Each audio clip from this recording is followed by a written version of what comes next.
There's news today regarding Ted Suhl. Specifically, he has appealed his conviction to the United States Supreme Court and asked them to review the federal bribery conviction that was found against him for giving money to a former legislator and official of the State Human Services Department, which oversaw millions in Medicaid reimbursements to his inpatient and outpatient businesses. The Trinity Youth, I believe, is the name, the Christian-based businesses that worked with troubled youth. Also included in that would have been the Lord's Ranch, which I'm not sure if that's still the name of it, but a location that was in or near Warm Springs, I want to say. Well, it's from the Arkansas Times today. In the petition filed last week, Suhl's attorney challenged the judge over the jury instructions. The judge told the jury it could consider whether he had had a general intent to influence a state official, but not that he gave money for a particular official act. His attorney of Williams and Conley in Washington argued that the statutes under which he was sentenced require a quid pro quo exchange, arguing that the decision in Suhl's case differs from decisions in other circuit courts and by the U.S. Supreme Court. The way this works is the U.S. government gets 30 days to potentially respond for the Supreme Court case. I should say the Supreme Court gets 30 days to respond. Suhl is a 7-year sentence in Springfield, Missouri. And in October 2014, his companies, Trinity Behavioral and Maxis, were pretty much put out of business when Arkansas suspended them from the Medicaid program after those allegations of bribery of the legislator surfaced. The legislator that was accused, by the way, has served a sentence. His name's Stephen Jones, former legislator and official with the State Human Services Department. The report says he's already served a prison sentence, but there are perhaps more developments to come in this case. There's 30 days, as mentioned, 1 month for the Supreme Court to respond to this. Just to be blunt, highly unlikely that they would respond just based on the statistics. However, we're going to be watching it, and we'll see if Suhl beats the stats, so to speak, and is able to go before the highest court in the land.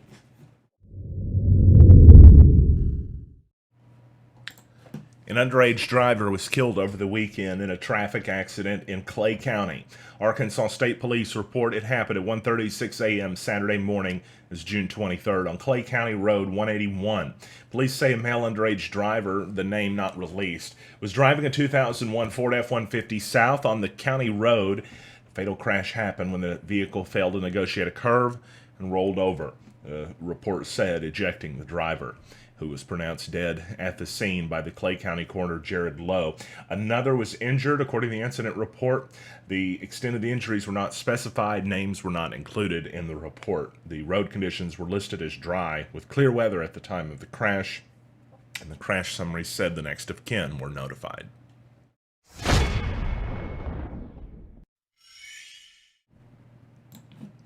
KAIT is set to get some new ownership as Gray Television has announced that it's going to be combining or purchasing Raycom Media for $3.6 billion. It's going to create the third largest television station in America. 142 TV stations under the same roof. The deal is going to be the latest in consolidation of traditional TV, creating bigger companies, but it may not necessarily affect Jonesboro television so much, as if you're looking at the map, you can see Jonesboro is only a station with a Raycom station. The ones in the yellow are Raycom, the ones in the red are Gray TV stations, which feels weird to say red is gray, because then I got to tell you about the Gray Stars. That's markets where they have both a Raycom and a Gray television TV station. So those markets probably will have some types of change or consolidation, perhaps in the future, or at least they might expect it. But Jonesboro not being one of those, and neither is Memphis, which is also a Raycom-owned station, that being Action News 5, WMC TV. The deal, as was mentioned here, was announced today and is going to bring the television stations together, with Gray already having 92 markets, most of them not being in the top 50 largest communities in America, but their largest being Tampa, Florida, Cleveland, and Charlotte. They will now combine, of course, with Raycom Media, and it's going to be a large company. With Gray, according to Variety, forking over $2.85 billion in cash, covering the rest with stock, including $650 million of newly issued preferred shares of the stock. The post-acquisition plan would call for the individual by the name of Hilton H. Howell Jr., that's Gray's chairman, president, and CEO, to serve as co-CEO of the enlarged company, along with Raycom president, CEO Pat LaPlatney. Gray expects to close the deal by the year's end.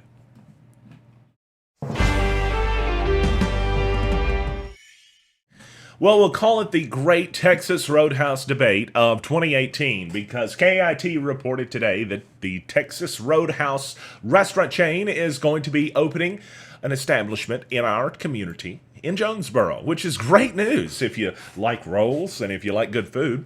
It was not quite on the schedule of Haig Brown, however, who had not yet had a chance to send out the release and ended up posting what is now going a little bit viral in the form of a contest that says some people seriously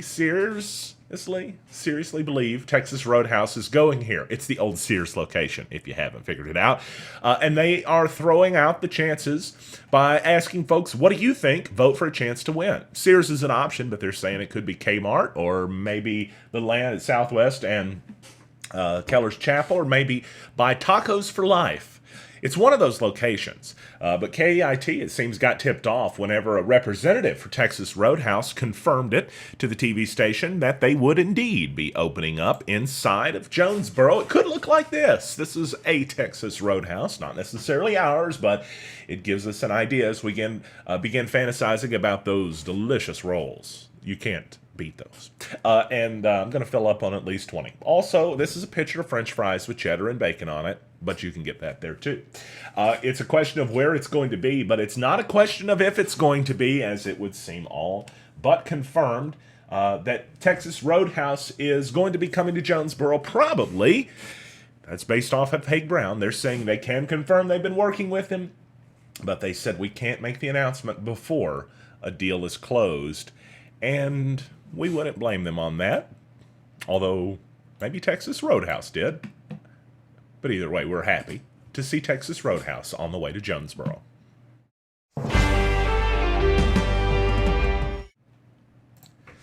Well, you may not like it, but the law says you're not supposed to shoot off fireworks in the city of Jonesboro.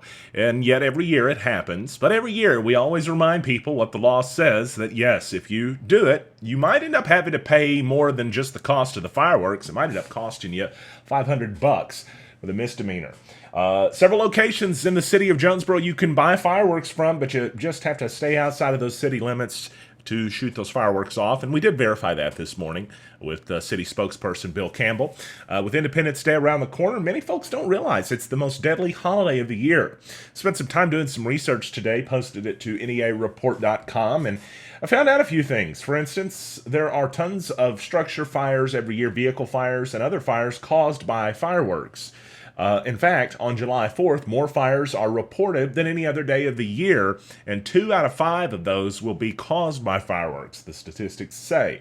It may surprise some people that the National Safety Council advises people to not buy fireworks at all. Do not buy them, according to the Safety Council. I'm not telling you that, but that's what they're saying.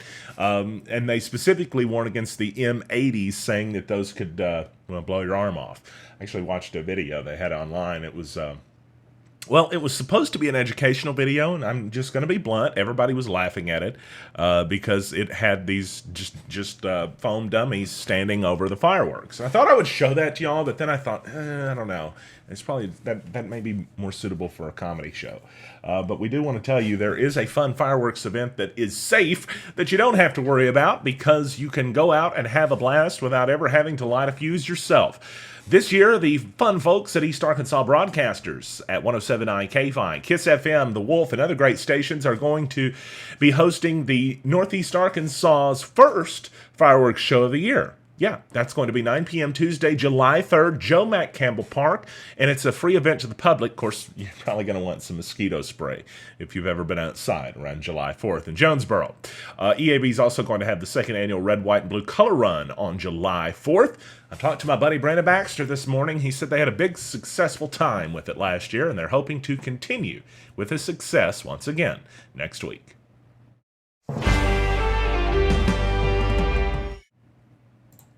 Well, you'll now be able to achieve a degree in musical theater at Arkansas State University with the addition of that emphasis area to their Bachelor of Arts degree program in the Department of Theater.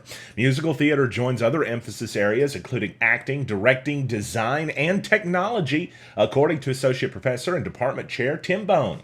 Hopefully of which I'm saying his name right. The new and enhanced emphasis areas are the result of a complete overhaul of the theater degree plans by the department's curriculum committee, chaired by Mark Williams, including faculty members Claire Abernathy, Lisa Bone, and Jeff McLaughlin. In order to offer the new emphasis area, the Department of Theater added a dance instructor, included courses from the Department of Music, too. Theater patrons got a taste of the expanded direction in April when A-State announced the 25th annual Putnam County Spelling Bee at the Fowler Center, which we showed you a photo of right there. If you'd like to find more information out about this, the education page at NEA Report keeps up with all things that are going on college across Northeast Arkansas. You can visit it and check out the full story. Still to come on NEA Report, it's not every day that the press secretary mentions the Hogs. On a big day where she's talking about a lot of other stuff that's involving her. We'll show you that moment next. Family Medical Clinic of Walnut Ridge and Bono are your neighborhood healthcare providers, and we're now accepting new patients. We know you have a tight schedule, so we're here 6 days a week at both locations from 6 a.m. to 7 p.m. Walk-ins are welcome. In Walnut Ridge, stop by 1045 West Main Street or call us to make an appointment, 886-8300. In Bono, we're on Highway 63 North or call 930-9990. Walnut Ridge Family Medical Clinic and Bono Family Medical Clinic, here for you when you need us.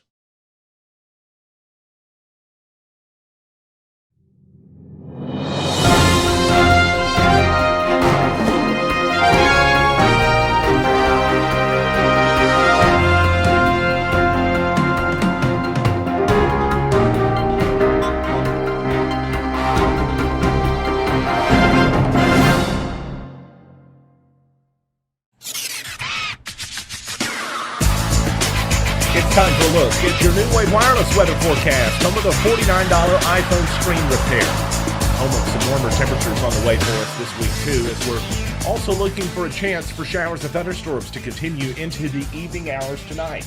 A 20% chance, and partly cloudy skies, a low around 76 degrees. For your Tuesday, mostly sunny with a high around 93, and a 30% chance to see showers and thunderstorms as well on your Tuesday, so you may want to take the umbrella with you just in case. Tuesday night down to 20% chance with a low around 77. Wednesday can have temperatures around 94 degrees and mostly sunny skies. You do still have a 20% chance for thunderstorms on Wednesday. Thursday mostly sunny, a high around 96. No rain chances, but the temperature is going to be warmer than it has been all year. Friday, sunny with a high around 95. And Saturday, sunny with a high around 95 too, with rain chances popping back up on Sunday. In Jonesboro right now, fair skies, 82 degrees outside.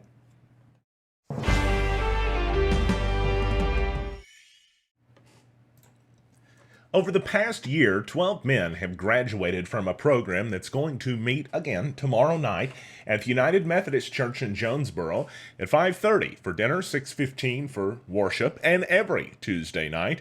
It's called Breaking Bonds Ministry, but it's about more than just ministry work. This is about ending addiction and helping one to regain control of their life. A phenomenal job by Alexis Padilla of Northeast Arkansas News highlights this program and shows us how it's changed some folks' lives for the better.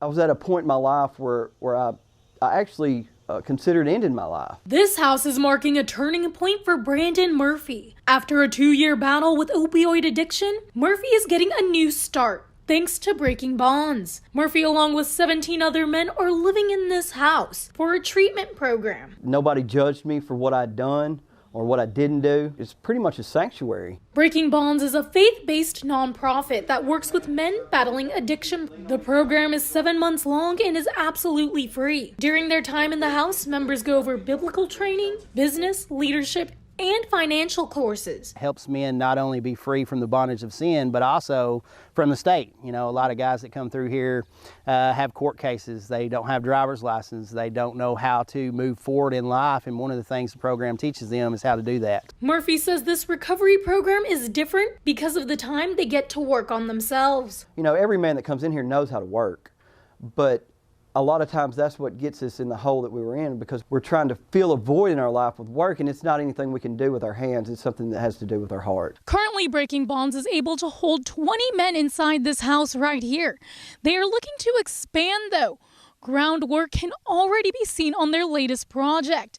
They are hoping to build a second house with 20 extra bedrooms, allowing them to serve a bigger community. We're always packed. We need more room, and the need in this community is growing, so we're going to grow with it. For Northeast Arkansas News, I'm Alexis Padilla.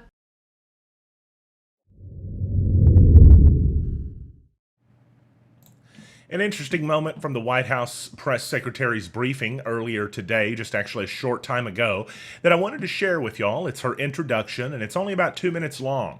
She mentioned something about Arkansas. However, she's also talking about the situation over the weekend involving her being asked to leave a restaurant. And that being topical news, we thought it would be worthy to bring to you for several reasons in its entirety. So here is at least the introduction to today's White House press briefing.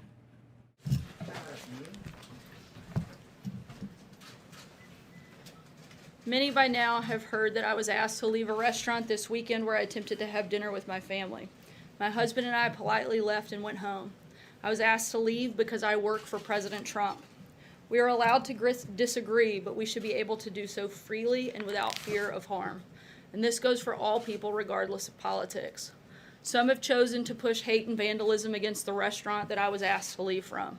A Hollywood actor publicly encouraged people to kidnap my children. And this weekend, a member of Congress called for people to push back and make clear to those serving their country in this administration that they are not welcome anywhere, anytime, for anything. Healthy debate on ideas and political philosophy is important, but the calls for harassment and push for any Trump supporter to avoid the public is unacceptable. America is a great country, and our ability to find solutions despite those disagreements is what makes us unique. That is exactly what President Trump has done for all Americans by building a booming economy with record low unemployment for African Americans and Hispanics, the defeat of ISIS, and the ongoing work to achieve peace on the Korean Peninsula.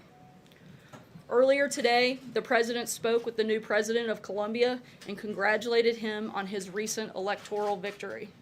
President Trump noted the strong partnership between our two countries and discussed the security challenges the new Colombian government will face as he enters office. We are also working to set up a call between the President and the President of Turkey to reaffirm our strong bond. We encourage Turkey to take steps to strengthen its democracy and continue progress toward resolving issues in the bilateral relationship. Lastly, and on a slightly lighter and more positive note, it should be an exciting national championship at the College World Series, since the Arkansas Razorbacks will be playing and take on Oregon State starting tonight in Omaha. So go Hogs, and with that, I'll take your questions. Jonathan. Of course, that's really all of that we wanted to show you, but it's a pretty cool day any day of the week that we hear a White House press briefing that includes the Arkansas Razorbacks. Okay. It's a little bit cheesy, but I just had to include it. Yeah, for sure, go Hogs. And we hope that everybody else is feeling the love today. Thank you all for watching us, making us feel the love by joining us on NEA Report. If you haven't yet, like us, follow us on Facebook so we can bring you the very latest news as it happens, sometimes before. You can also find us on YouTube, where you could subscribe to us and get notifications. We're going to be doing a lot more with our YouTube page, shows specifically designed for YouTube and other things too.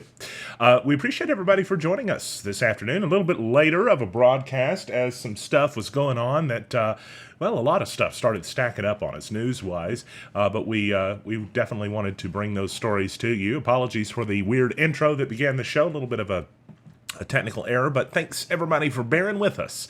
And now you're up to date from NEA Report.